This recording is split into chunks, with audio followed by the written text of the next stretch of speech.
for coming. I'm here with our mayor, Mayor Ben Walsh, Common Councilor Rita Paniagua, who is also the Common Council Education Chair, and our good friend Superintendent Jaime Elisea. Thank you for being here. We have exciting news, and we've talked about how long of a year it's been and how we've all been challenged, but we still have functioned, and we still have grown, and we still have economic opportunity happening, and it's our jobs to make sure that this opportunity is maximized really for every part of this county, for every neighborhood.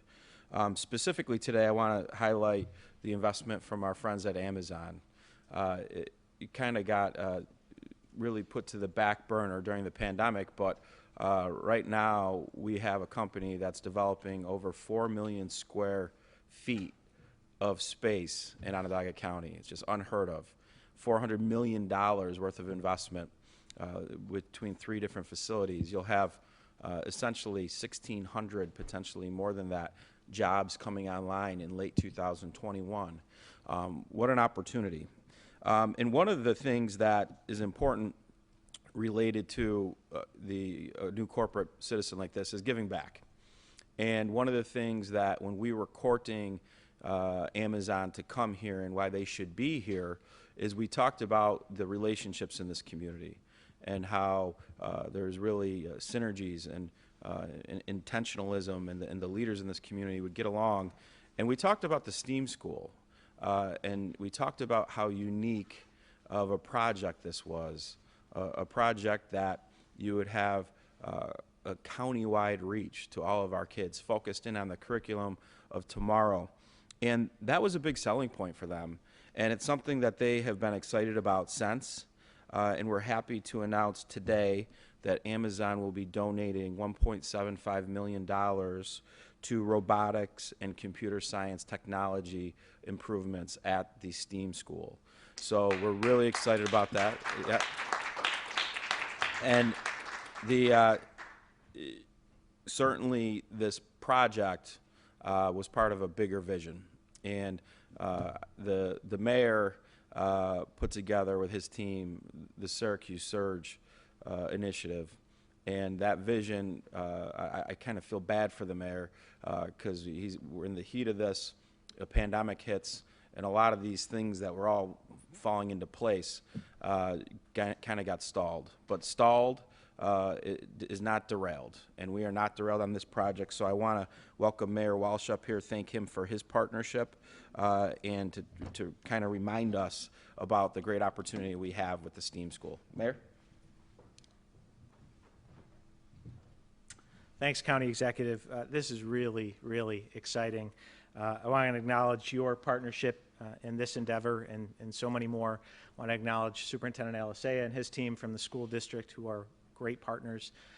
Our partner on the Common Council, Rita Paniagua, who, as the County Executive said, is the chair of the Education Committee, and of course before that was on the school board, is a true champion of our children in the city. And we also have our Deputy Commissioner of Neighborhood and Business Development, Jennifer Tift, here. And Jen's role is to drive the Surge initiative forward. So as a reminder, Syracuse Surge is our strategy for inclusive growth in the new economy. We have jobs being created by companies like Amazon that increasingly require a different skill set than we're used to teaching in schools or in the trades. And so we have to modify our approach to make sure that we're preparing people in our community, particularly young people, for the jobs of the new economy. And that's what the STEAM school is all about. It would have been easy to take that old building, put it in the hands of a developer, put some apartments in there, maybe put some offices in there, but the superintendent had a vision for the building to be this not just city-wide STEAM school, this county-wide STEAM school that is providing our children with the skills that they need to compete in the new economy. And by making it county-wide, we're starting to break down some of those barriers that have often held kids back in the city. And when you look at what's been working in the Syracuse City School District, one of our crowning achievements and is the envy of school districts throughout the county and the state is our career and technical education programs. And the focus, the purpose of CTE is to provide tangible skills to our young people, to give them pathways to careers, not force them to decide what they want to be for the rest of their life when they're in ninth grade, but to give them options, to give them pathways. And our CTE programs are growing, they're working, and so the STEAM school is just a natural extension of that and incorporates a key component that has been missing in much of our education and workforce development, which is the arts. Thinking creatively, that's a critical skill that so many of our employers look at and require. And as the county executive said, we have had to slow down on some of our initiatives during the pandemic, and for very understandable reasons. Our top priority has been to keep people healthy and safe, but we've never lost sight of that vision and of those goals, and we've never stopped working on these projects. And so now, as the county executive and his team and all of us work to get more shots in arms, to get people vaccinated, as the light at the end of the tunnel gets brighter, we are in a unique position not only to pick up where we left off, but to accelerate our progress and to put ourselves as a community in an even stronger position to be competitive in the new economy. And so to have Amazon at this time not only building this world-class facility that is creating jobs when they are needed more than ever in our community, but to be able to look beyond the needs of today to the needs of tomorrow and to recognize the vision of the STEAM school, to recognize the alignment and leadership and the partnership in this community, it tells me a lot as to why Amazon is where they are as a community, as a company. They get it. They have that long-term thinking. But this ultimately is what happens when we work together as a community. It's when we achieve our greatest things, is when we come together and we work together. And again, this is just the latest example. So thank you to the county executive for your leadership in helping us get in front of Amazon with this project. Thank you to the superintendent for your vision for this project. I cannot wait to get started on it. And for a little bit more details on the project, we're going to hear from Superintendent Alisea.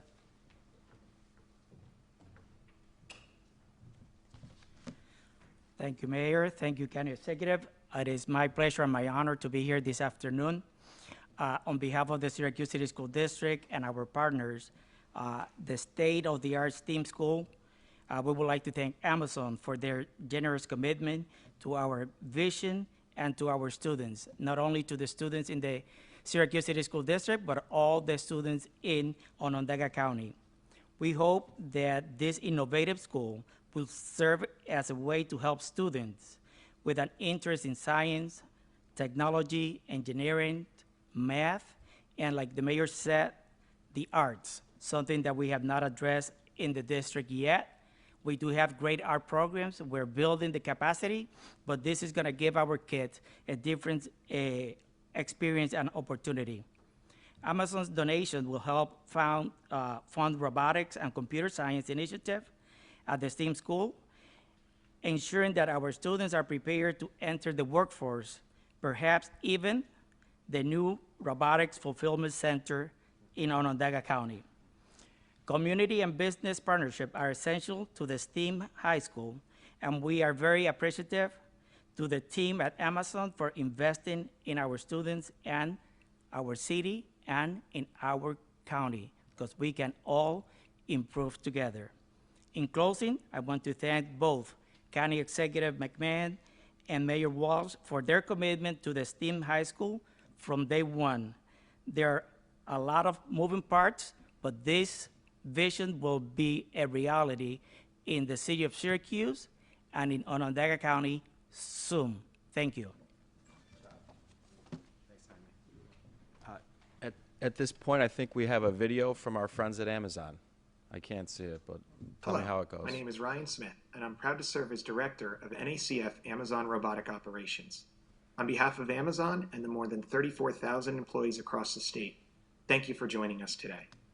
I am truly excited to share some wonderful news with everyone today.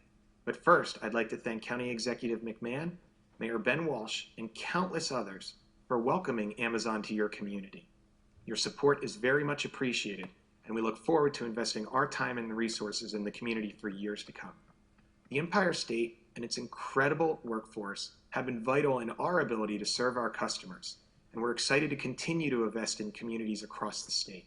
We launched our first fulfillment center in Staten Island in 2018, and just this past September, we launched our first fulfillment center in upstate New York in Schodack. Later this year, we're going to be launching a new facility right here in Onondaga County. This new state-of-the-art robotics facility will be the first of its kind in upstate New York and will create more than 1,000 full-time jobs in the community. We look forward to hiring Onondaga County residents and bringing great jobs and great benefits to the amazing local workforce here. On top of Amazon's $15 and up minimum wage, we offer full-time employees comprehensive benefits and training and upskilling for some of today's most in-demand jobs. While we're proud to be an economic driver in the state, we also strive to be good neighbors. That's why I'm excited to announce today that Amazon is donating $1.75 million to support development of a brand new, state-of-the-art STEAM school in Syracuse. At Amazon, technology as well as innovation fuel our business. Our employees work alongside innovative and cutting-edge technologies, and we recognize that jobs of tomorrow require a stronger aptitude in STEAM skills. We want to inspire the next generation of innovators to explore opportunities in science, technology, engineering, arts, and of course math. And so we're thrilled to partner with Onondaga County to increase access to STEAM programs for local students. Like Amazon, this community is dedicated to preparing their youth for a bright and successful future. And I personally can't wait when they join our team at Amazon and teach us a thing or two one day. Thank you again for joining us for this special announcement. We are excited to call Onondaga County home, and we look forward to working side by side with members of the community in the years ahead. Thank you. That's a great message. Justin, do we have a check? Is that a real check right there? Do you want to bring that up? Maybe we can hold this check. Now we're gonna go right to the bank and cash it right after this. But maybe we'll get in front of that. What is that there? Perfect. Rita, come on up. Over there.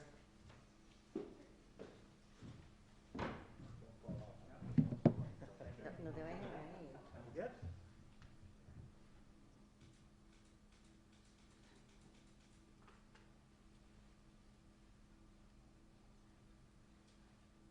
Stand there one more minute for video cameras too. Way in the back.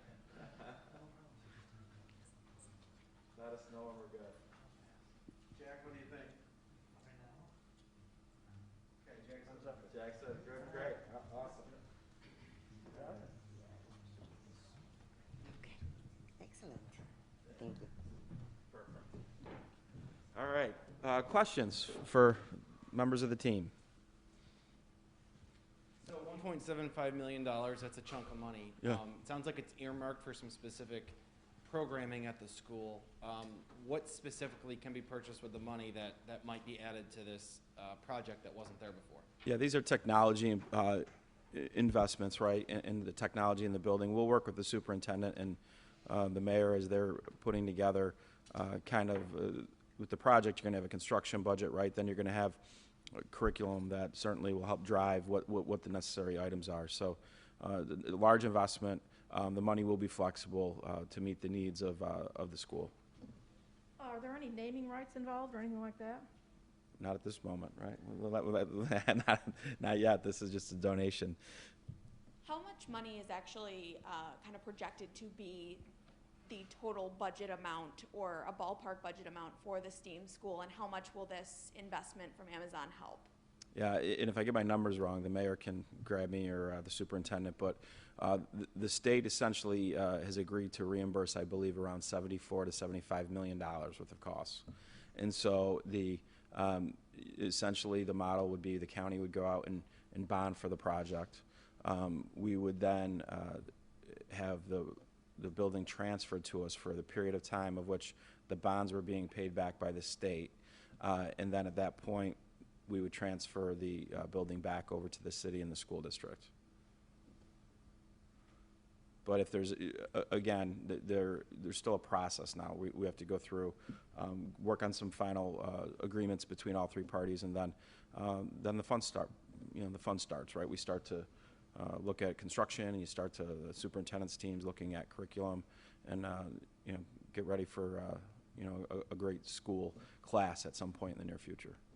So this money wasn't necessarily needed for construction, because it sounds like that's majorly covered by what the state's ultimately paying for. So this is kind of cherry on top for, like you say, the fun stuff inside. Yeah, I think, and I think the mayor's heard from companies, I've heard from companies, the superintendent has. This won't be the first corporate partner to do this either. And so if you look at what this building will represent, it's a workforce development opportunity as much as it is for, you know, a countywide high school. So you'll see companies that want to partner. You'll see technology companies want to partner. You'll see engineering companies. So I think you'll see quite a few donations like this. Probably not this large, but you'll see other donations. So to be clear, this is the first corporate donation to the STEAM school? Yes. And Superintendent, is this kind of, you know, robotics, is this popular? I mean, do a lot of kids want to get into this? What, you know, and why do you need $2 million in equipment? This is going to be a great addition to the program that we have. We have the drone technology program. We're going to expand to that program at the STEAM school. And this will be a great program to add, not only for the city, but also for the county. So this will help with equipment, with the technology in the program, the development of the curriculum. So it is a great contribution. So there's no robotics program currently in the city of Syracuse then? We have a PTAC program that is the beginning stages, but we are going to continue to expand the program. What do people do with robotics degrees? I guess build robots? I don't know. A lot of things that they can do with robotics degrees. Our kids at the PTAC program have designed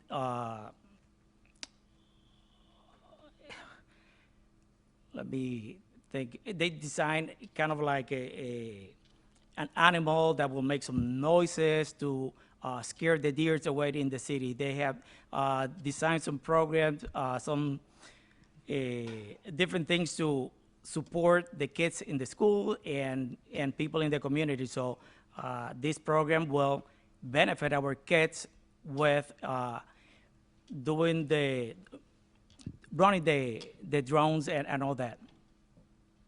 And just to touch on that too, Alan, so remember this investment's made for the jobs of tomorrow, but also the STEAM school itself really is a training, part of a workforce infrastructure to meet the demands of the companies here.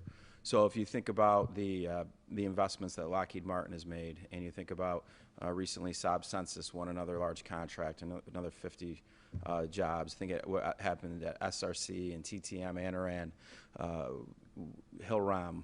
Look at some of the high-tech post-pandemic manufacturing opportunities that are floating around that we hope we land one. The question when you meet with companies is they're going to want to know where their building would be. They're going to want to know where their employees would live, right? They're going to want, but then they get down to the workforce themselves. They want to say, where am I going to get 200 engineers? And it's good if you have a short, mid, and long-term strategy for that. This is where you get them today. This is where you're going to get them in 4 years, and this is where you're going to get them in 8 years and 10 years because they're going through this programming. But you know what we're seeing, and whether it's the unmanned air systems, the defense radar space, certainly the semiconductor industry, all these industries that we have great opportunities for will fit very well into what happens here at the STEAM school. Has there been any discussion about maybe expanding job opportunities for students in the future when things are up and running, specifically in the Syracuse City School District with Amazon, or is that coming? Yeah, so Amazon's a great partner, and you're going to have full-time jobs, you're going to have part-time jobs. We're going to work to make sure that the hiring is representative of the community at large. And this is an initiative they want to do. So the workforce development job aspect of this has already started. I think there was a call a couple weeks ago with a lot of different workforce partners, and the mayor was on it, I was on it, and I know the superintendent was as well. So there's going to be a lot of opportunity. And if you think about what Amazon does, that part-time work that students could really take advantage of, they're going to have ample opportunity with that as well. Pull back the curtain for us. How does a conversation like this get started? Amazon, who's building here, says, hey, we got a chunk of money. What do you want it to go toward? Or do you say, hey, we have this project that kind of matches Yeah. what work you do. Can you throw some money our way? Yeah, so we, again, we talked about this, right? This was a highly competitive process to get the large investment. One of the other two, we call it Baby Amazon, right, in DeWitt. Logistically, it probably would have potentially happened, but to get the facility out in Clay, we were competing for other communities in the Northeast. So we talked about this project because everybody wants to know where am I going to get 1,000 employees on right away? What if it grows to 2,000? How are we going to do this? So we walked through all this. This project was so unique. It's the first one with countywide approval in the state of New York that it caught their attention. They, the mayor was involved in our courtship of this opportunity, as I was on a regular basis. And when it came down to putting together a package to get the deal, when everything was done, they always wanted to do something in the community. And so we thought that this is, what a great opportunity with the robotics logistics facility in Clay to invest in that same space in this new state-of-the-art facility that will be moving forward in short order. Anything else on this? I'll take off topics, and then the mayor said he'll take off topics off the stage, though. With the J&J Yeah. stopping all across the country, really, we heard from the fair director this morning, but what can you talk specifically about, or the superintendent maybe can talk about what this means for vaccines, getting them into schools, essentially? Yeah, so we were using the Pfizer vaccine for schools. Colleges did have J&J. We gave Syracuse University J&J last week. We had more J&J this week. We have paused on J&J, just like the rest of the country. It looks like it's going to be a short pause, and that even maybe by the end of the week, we'll be back where the information the CDC and the FDA wanted may be there. So right now, our plan to vaccinate in high schools has not changed. We'll use Pfizer. That's the only shot that you can use for 16 and 17-year-olds. We'll use Moderna at some of these pop-up clinics we were going to use J&J with. Again, the J&J is a nice tool because it's a one-shot, and that means you don't need to plan second shots, and you can get out there and be aggressive one time. But we don't think this is a long-term, from what we're hearing. It looks like this probably will be a shorter pause than a long-term pause. If it's not long-term, did the decision risk maybe scaring more people away? I think you can make that argument, but let's let it play out a little bit more. But I think you could make that argument. Again, you've had almost 7 million shots, and you've had 6 individuals that have had some serious side effects. So we'll let the scientists and the doctors work through this. But hopefully we get that tool back in the toolbox. In the meantime, you've got some Johnson & Johnson, I assume, in the refrigerator somewhere. We do. I'm not going to tell you where. How long does it last? I mean, is it? It's fine. Yeah. So assuming, again, I'm not a CDC or FDA doctor, but my assumption, we know what happens when you assume sometimes, but my assumption is that we will be able to use this again, or we will be throwing it out, right? So it won't expire on us. It's either that they're going to want to continue to use the vaccine, which I think will happen. I think if they had a real problem, they probably would have, their language wouldn't have been pause. They probably would have removed the emergency use authority. So we'll see how this plays out over the next few days. But the good news is we have vaccine. Supply has started to outpace demand. So this will probably help us get through some of the other vaccine that we had. And there's some other states that have cut back on Johnson & Johnson, not because of the blood clots, but because people are getting dizzy and collapsing and, I guess, getting sick. Are you concerned about that at all? I mean, with kind of a bunch of things going on with this particular vaccine? Yeah, I think all the vaccines, people have a different type of immune reaction, right? So I think what's important is that when you get the vaccine, if you do have side effects, you get instructed to call the manufacturer so that they can document it, and that's what we need to do and continue to do. But there's some people don't have any reaction to any of the vaccines. Some people have reaction on the second shot. Some people have reaction on the first and second shot. So it is kind of how you build it, but for the most cases, when people are having a reaction, it's an immunity reaction. That's what the doctors like to see, is that you have some, some response, so that it's a sign that the vaccine's working. But I don't think this is like the AstraZeneca situation in Europe yet. We'll see over the next few days, but hopefully it'll be back in our toolkit. Ryan, the SUNY chancellor was in town today, and he said that the Johnson & Johnson was a good tool for the SUNY students because it was that one shot. You wouldn't have to worry about them catching up in 4 weeks. Having to switch to a dual-dose vaccine, he said you're going to have to coordinate with the home counties of where these students, if they get a first dose here and then go home to Genesee County or something like that. Is the county prepared to do that, to be able to provide second doses, both out of dog are coming back and, So some good news. We got a head start on a lot of these other communities related to college kids. So a lot of the college kids did receive the J&J shot, and so we also, the Pfizer shot has been received. Right now, with our understanding going into today was there may have been a handful of students at ESF that still needed to be vaccinated. Lemoyne essentially has been vaccinated.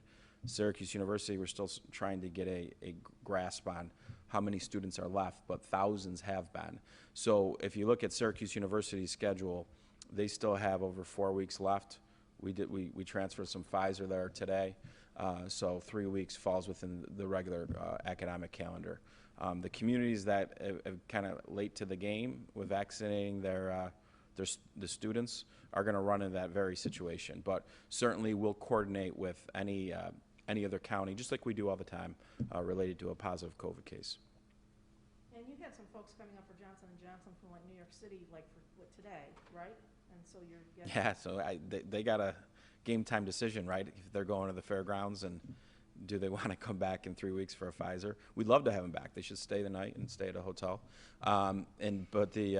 I think certainly the fairgrounds being a state site, accepting statewide participation, there's a little more complexities with that.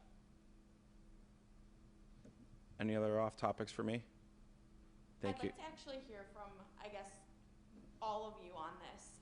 As leaders in our community, we've heard from you, Mayor Walsh, on this, but we have had such a violent couple of days. And then we've had before that the two murders of 2 elderly women in our community. Many people in this community wondering who is safe here, and we just had 2 incidents where children were involved in crossfire in cars. So who is safe walking on our streets? Who is safe driving on our streets, essentially? You want me to take that first? You want to hear from all of us, you said, Mayor? Because I'm happy to Yeah, step up and talk to everybody about the being that you are all very important leaders in our community, all Sure. all voices that we'd like to hear from here. No. So look at the mayor and his team are dealing with a horrifying situation, right? And so we're here to support the mayor and his team, whether it's with probation, whether it's with mental health services, social services, whatever it is. So a response to this, it's a community-wide response, and it's heartbreaking is not the word, right? It's just a beautiful little girl, and young children are victims of very violent crime, and so I think there's a commitment from all leaders to do whatever they can, and I think you've seen that with SPD, with the mayor, and you've seen that with the DA. To have a suspect in custody very quickly, I think is very good. But certainly, there's not an easy answer to get through a year of isolation with people, or to have a solution for what is 3 or 4 generations of systemic poverty, right? So we're all committed to roll up our sleeves even higher to get the job done and to help the mayor and help the superintendent any way which we can.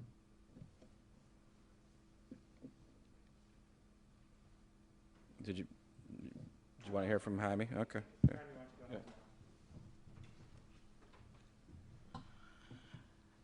This is a tragic situation that affects all of us in the city, the county, and especially in the school district.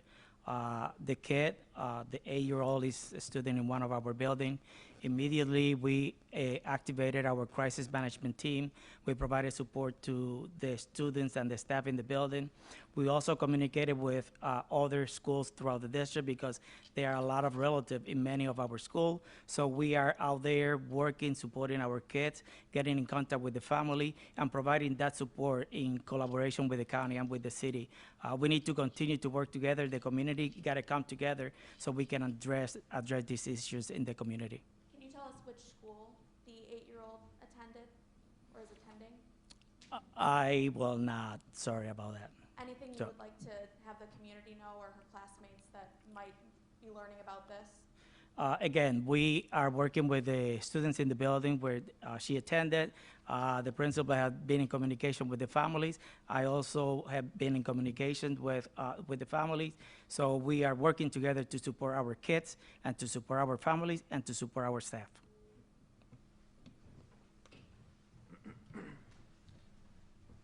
So Mary, in some ways, what we came here to talk about today is very much connected to what we're dealing with right now, the horrific tragedy on Grant Ave.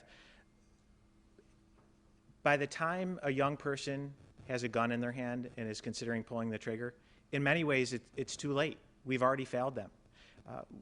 The reason we are investing in our schools, investing in programs like the STEAM School, is because we need to give our young people the tools that they need to rise up out of poverty, to be successful. And so from investments in the STEAM School, in the police athletic program, in the police and fire cadet programs that we're doing with the superintendent at PSLA, this is all a very intentional effort to help our young people see alternative paths to violence or to crime.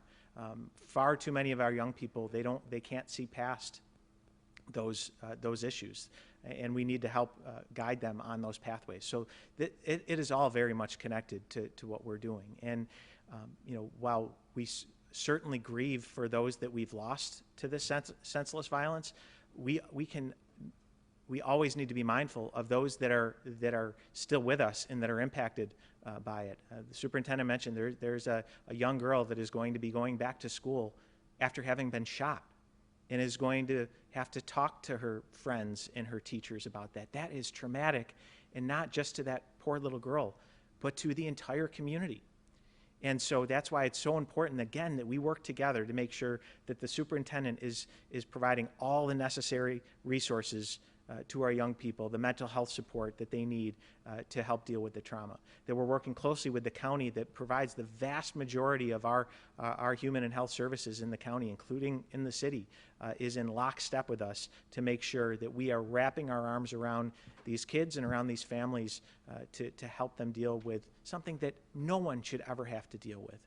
And thankfully, most people don't, but for those that do, we owe them more. We need to do more, and that's what we're focused on.